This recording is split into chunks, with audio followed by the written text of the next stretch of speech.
Assalamualaikum warahmatullahi wabarakatuh. Waalaikumsalam warahmatullahi wabarakatuh. Perkenalkan kami dari CPNS Kota Bekasi tahun 2022, angkatan 4, kelompok 2A. Mungkin pertama kali kita kenalan dulu kali ya, dimulai dari saya sendiri. Perkenalkan semuanya, saya Rahmadiana Wijaya. Saat ini saya bertugas di Puskesmas Aren Jaya sebagai sanitarian. Selanjutnya mungkin bisa Kak Herlina ya. Monggo teh. Ya, terima kasih ya. Perkenalkan, nama saya Herlina Setiawati sebagai perawat terampil di RSUD Dr. Casbula Abdul Majid, Bekasi. Oke. Selanjutnya Kak Wahyu, boleh Kak? Ya, perkenalkan, nama saya Wahyu Pratiwi. Saya bertugas di RSUD Dr. Casbula Abdul Majid sebagai perawat. Yang terakhir, Kak Resa. Iya, perkenalkan, saya Resa Sakinah, asisten apoteker di Puskesmas Jatiranggon. Mungkin obrolan kita kali ini, kita ngobrol santai aja sambil berdiskusi aja kali ya guys. Berdiskusi mengenai isu yang ada saat ini terkait upaya atau kegiatan untuk mewujudkan smart governance ini. Mungkin teman-teman ada yang punya gambaran atau mendiskusikan apa sih smart governance itu? Boleh dimulai dengan saya ya? Ya, boleh. Kalau menurut saya pribadi, smart governance itu pengimplementasian digitalisasi pada layanan publik di bidang pemerintahan secara efektif dan harus mempunyai 3 unsur. Yang pertama yaitu pelayanan, yang kedua birokrasi, dan yang ketiga efisiensi kebijakan publik. Nah, ketiga ini tuh harus dipenuhi baru bisa dikatakan atau bisa mewujudkan yang namanya smart governance. Mungkin itu aja sih penjelasan dari saya. Mungkin ada teman-teman yang lain yang bisa menjelaskan lebih rinci lagi. Dipersilahkan. Ya, mungkin menurut saya ya. Boleh. Menurut saya, smart government itu adalah suatu cara untuk mewujudkan tata kelola dan tata pamong pemerintahan daerah yang efektif, efisien, dan komunikatif, serta terus melakukan peningkatan kinerja birokrasi melalui inovasi-inovasi dan adopsi terhadap teknologi yang terpadu. Oke. Lebih jelas banget nih dari penjelasan dari Kak Wahyu. Makasih Kak Wahyu. Mungkin dari teman-teman yang lain, Kak Herlina dan Kak Resa, ada yang bisa ditambahkan? Boleh, dari aku dulu ya. Iya. Aku sih ingin menjabarkan dari apa yang dijelaskan Diana tadi ya, yang ada 3 unsur tadi. Yang pertama, pelayanan publik ya.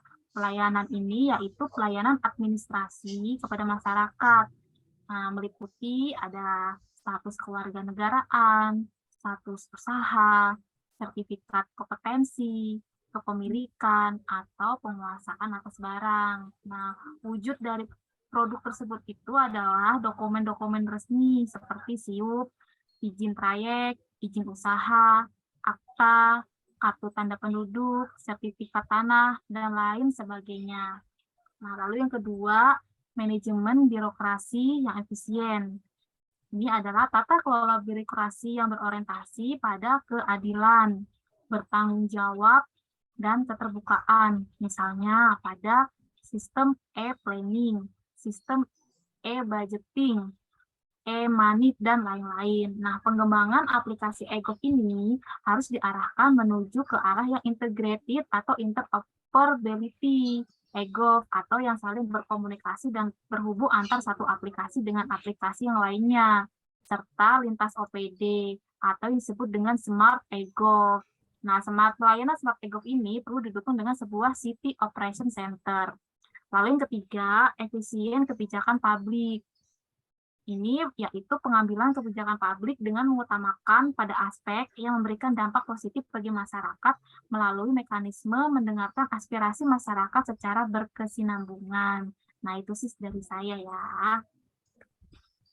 cukup jelas sekali ya ditambah sama penjelasan dari Kak Herlina. Mungkin Teh Resa bisa menambahkan lagi.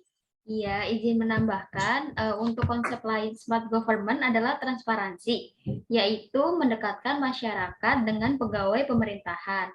Pengaduan kepada pemerintah dan pemberian reputasi kepada perangkat daerah dapat dilakukan secara langsung melalui aplikasi online. Selain kemudahan pelayanan publik dan perizinan, beberapa kota mengintegrasikan smart government secara langsung dengan aplikasi besar Smart City. Salah satu contohnya adalah Kota Bekasi. Nah, di Kota Bekasi contohnya itu ada aplikasi pengaduan online terpadu atau POT yang diciptakan oleh pemerintah Kota Bekasi, memberikan peluang bagi warganya untuk menyampaikan pengaduan dan melaporkan berbagai permasalahan yang terjadi. Berarti Kota Bekasi itu termasuk Smart City ya Teh ya? Iya, sudah termasuk. Nah, kalau itu kan contoh dari pemerintah Kota Bekasi. Kalau di instansi kerja kalian masing-masing, itu ada nggak sih konsep smart governance yang memudahkan kita sebagai pelayanan publik dalam memberikan pelayanan? Mungkin dari saya dulu kali ya. Apa-apa? Boleh. Oke. Saya saat ini bertugas di UPTD Puskesmas ya. Untuk teman-teman di Puskesmas juga. Jadi di Puskesmas itu meluncurkan sistem informasi kesehatan atau biasa yang disebut e-Puskesmas dalam rangka memudahkan masyarakat untuk mendapatkan layanan kesehatan. Nah, aplikasi e-Puskesmas ini berguna untuk melakukan pencatatan data pelayanan sehari-hari, mulai dari data pasien, rekam medis, sampai ke farmasi. Kenapa sih e-Puskesmas ini sangat membantu sekali untuk kita di Puskesmas? Karena kalau zaman dulu itu kan masih manual ya Teh, jadi kalau pasien datang di pendaftaran, selanjutnya ke bagian rekam medis. Nah, di rekam medis ini nyari nama itu beribu-ribu dan memakan waktu banyak sekali.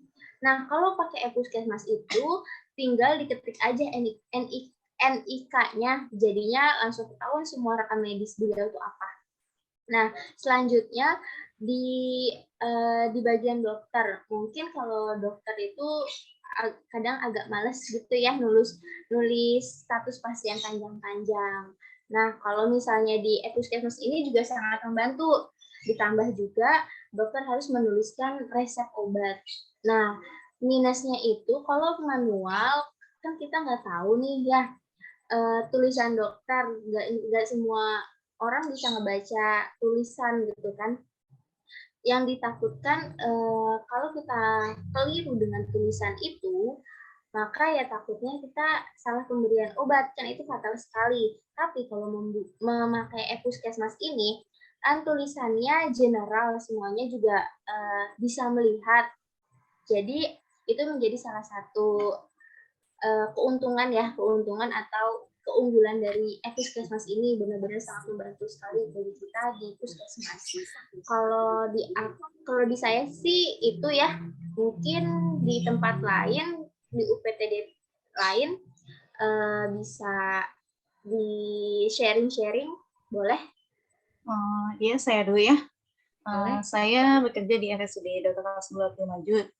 Di sana ada aplikasi yang dikenal oleh ini disebutnya Sitaro. Ini adalah aplikasi yang menjadi primadona pada saat COVID ya, di mana COVID meningkat, jumlah pasiennya banyak, obat yang dibutuhkan banyak, sedangkan tenaganya sedikit kan ya. Kita tahu ya pandemi itu, wow. Sitaro ini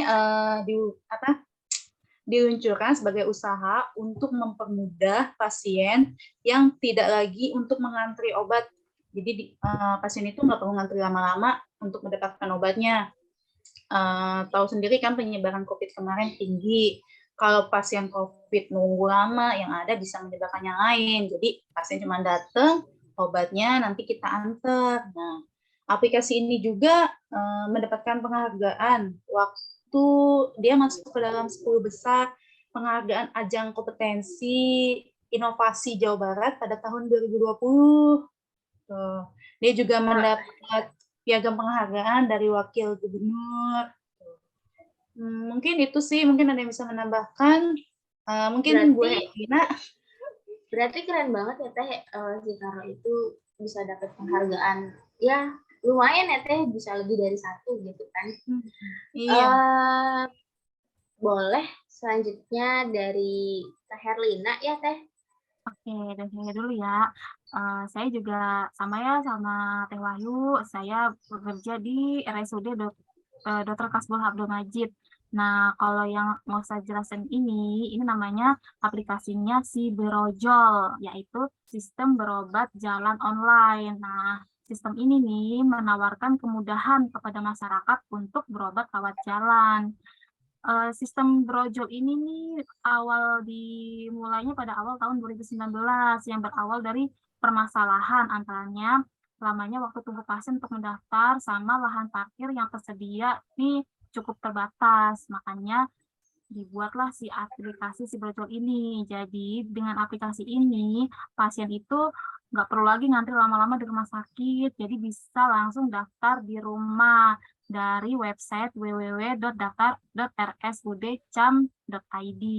Nah, ini bisa daftar H-1 sebelum hari penjadwalan gitu. Jadi misalnya nih dia besok dia mau berobat, hari ini dia bisa daftar online, dan gitu dia bisa menentuin nih dia mau datang jam berapa. Jadi dia misalnya dia daftar jam 10, dia bisa datang jam 9. Jadi dia nggak perlu tuh dari pagi-pagi buta udah harus ngantri gitu sih. Nah, ini juga sama sih, aplikasi si Brojol ini nih dapat penghargaan juga sama kayak waktu aplikasi si Taro yang dijelasin Teh Hoyu tadi. Gitu. Itu aja sih kalau dari aku. Berarti kalau pasien sekarang berobat itu nggak perlu seharian ya di rumah sakit. Bener, iya bener. Iya, Jadi perlu tinggal ya. ketik-ketik, udah terdaftar, dia tinggal datang deh sebelum waktu dia jadwal yang dia pilih gitu. Habis itu daftar, ketemu dokter kelar, terus langsung naruh resepnya, mungkin apa udah ngeling juga kali ya? Iya, tinggal pulang. Obatnya diantar. Iya, udah pakai si Taro, obatnya diantar. Efektif banget sekarang ya. Mungkin selanjutnya boleh nih Teh Resa. Iya, untuk dari saya sendiri itu ada kaitannya sama COVID juga. Ini aplikasi untuk vaksin COVID ya, itu namanya Smile. Smile itu kepanjangannya Sistem Monitoring Imunisasi dan Logistik Elektronik. Nah, Smile ini memantau secara real-time logistik vaksin dan penyimpanannya di seluruh titik penyedia vaksin, dari provinsi hingga tingkat puskesmas dan rumah sakit. Nah, sebelum pandemi COVID itu, Smile itu udah digunakan oleh Kementerian Kesehatan untuk membantu menjawab masalah imunisasi di Indonesia. Smile memotong waktu dan menyederhanakan rekapitulasi vaksin manual hingga vaksinator dapat memastikan jumlah dan kualitas vaksin secara jauh lebih cepat dan praktis. Nah, sekarang kan masih ada vaksin booster ya. Jadi aplikasi Smile ini sangat membantu. Seperti itu. Berarti udah nggak pernah lagi nulis-nulis di buku gitu ya Teh untuk logistik vaksin. Jadi lebih akurat juga kan pakai aplikasi. Terus lalu langsung kalau misalnya masih pakai buku itu kadang suka kita nggak tahu ya, amit-amit bukunya hilang atau gimana kan, jadinya terus ribet gitu ya. Terus ini juga terhubung langsung ke Kemenkes, jadi terlihat gitu pemakaiannya. Ya bikin 2 jadi kali ya. Ngeling ya. Ngeling langsung. Kan biasanya kita ke Dinkes, nanti dari Dinkes ke Kemenkes, tapi ini emang bener langsung dari puskesmas langsung ke Kemenkes gitu ya. Iya, betul. Oke. Berarti kita juga mungkin dengan berdiskusi kayak gini jadi tahu ternyata banyak juga ya aplikasi-aplikasi yang benar-benar memudahkan kita. Nah, mungkin dari contoh tersebut menurut saya adanya keterkaitan antara Smart ASN dengan Smart Governance. Apa sih keterkaitannya? yaitu penerapan sistem berbasis elektronik dan terpadu yang akan membawa perubahan dengan cepat dan dinamis bagi pelayan publik yang berkualitas. Nah, untuk mendorong percepatan tersebut, kompetensi ASN khususnya dari generasi milenial menjadi salah satu kunci dalam melaksanakan pemerintahan berbasis elektronik ini. Nah, generasi milenial yang relatif open-minded, cerdas, inovatif, serta didukung dengan karakteristik smart ASN ini yang memiliki jiwa nasionalisme, integritas, wawasan global, komunikasi, keramahan, jejaring, dan wirausaha. Dengan aspek-aspek tersebut akan membawa perubahan bagi pelayanan publik. Itu menurut saya ya. Mungkin ada tambahan dari yang lain? Selain itu juga menjadi komitmen pemerintah ya untuk bekerja sama dan berkolaborasi dengan semua perangkat daerah dan sebagai upaya untuk menciptakan inovasi di bidang pemerintahan. Berarti emang benar-benar kita harus kolaborasi ya, Teh ya? Iya. Iya. Untuk pencapaian. Oke, mungkin semoga kita menjadi smart ASN untuk menuju smart governance dalam rangka mewujudkan Indonesia Emas 2045. Kita tutup diskusi kita hari ini. Semoga kita bisa menerapkannya ya. Terima kasih semuanya. Wassalamualaikum warahmatullahi wabarakatuh. Waalaikumsalam warahmatullahi warahmatullahi wabarakatuh.